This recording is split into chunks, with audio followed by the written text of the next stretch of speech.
आरे किना का के आगे नाम एका पेरा तुलसी है, एका पेरा तुलसी, तुलसी लिहाला पाता झारागे माई, तुलसी लिहाला पाता झारागे माई।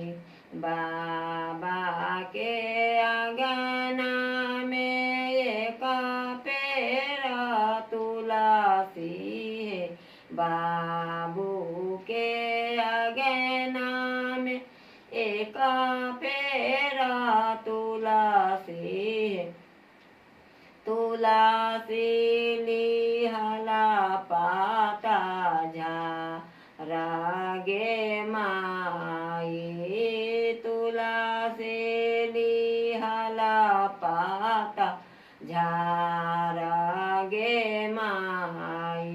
जे करो जे तुलसी से होने ने जाई छाई है, जे रोजे तुलसी से हो ने जाई छई है। आमारो बला छाती फारी गे माई, आमारो बला छाती फारी गे माई, आमारो बला छाती फारी माई।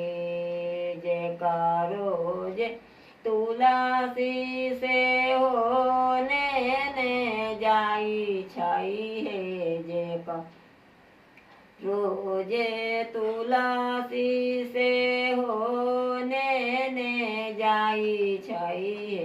भाभी रो बला छाती फारी गे माई, जमैया के तुलसी से होने ने जाई छई, जमैया के तुलसी से होने ने जाई छई है। आमारा हाला छाती फारी गे माई, आमारा हाला छाती फारी गे माई।